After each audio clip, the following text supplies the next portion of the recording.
Congress leader Sachin Pilot stated that the Congress Working Committee had passed resolutions regarding the recent attack on innocent and unarmed civilians in Pahalgam. He described the attack as not only a terrorist incident but also an assault on the nation. Pilot emphasized that India is fully prepared to respond strongly to Pakistan for the attack. He echoed the sentiments of Rahul Gandhi and other leaders, highlighting the unity of all 140 crore citizens of India in eliminating terrorism. He further called on the government to mobilize all resources, including intelligence and necessary support, to deliver a decisive response to the attack. ने प्रस्ताव पारित किए हैं। सबसे पहला तो जो पहलगांव में निर्दोष निहत्थे लोगों को जिस तरह उन पर आक्रमण किया गया, मैं समझता हूँ ये आतंकवादी घटना नहीं थी, ये देश पर प्रहार था। और पहलगाम की घटना के लिए जो भी मुंह तोड़ जवाब पाकिस्तान को देना है उसके लिए भारत पूरी तरह तैयार है। और राहुल गांधी जी ने कहा, खरगे साहब ने कहा, न सिर्फ संपूर्ण विपक्ष लेकिन 140 करोड़ एकजुट हैं आतंकवाद का सफाया करने के लिए।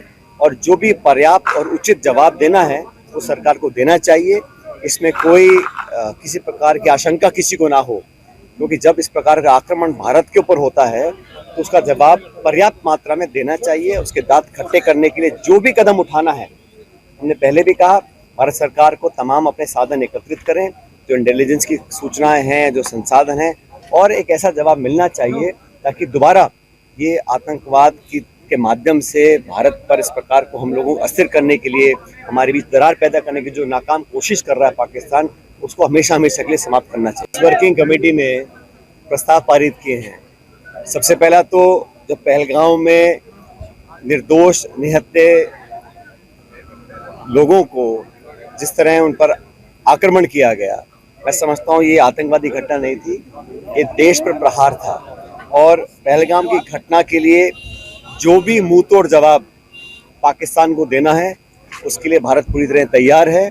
और राहुल गांधी जी ने कहा, खरगे साहब ने कहा, न सिर्फ संपूर्ण विपक्ष लेकिन 140 करोड़ एकजुट हैं आतंकवाद का सफाया करने के लिए। और जो भी पर्याप्त और उचित जवाब देना है वो सरकार को देना चाहिए। इसमें कोई किसी प्रकार की आशंका किसी को ना हो, क्योंकि जब इस प्रकार का आक्रमण भारत के ऊपर होता है तो उसका जवाब पर्याप्त मात्रा में देना चाहिए। उसके दांत खट्टे करने के लिए जो भी कदम उठाना है, हमने पहले भी कहा, भारत सरकार को तमाम अपने साधन एकत्रित करें, जो इंटेलिजेंस की सूचनाएं हैं, जो संसाधन हैं, और एक ऐसा जवाब मिलना चाहिए ताकि दोबारा ये आतंकवाद के माध्यम से भारत पर इस प्रकार को हम लोगों को अस्थिर करने के लिए हमारी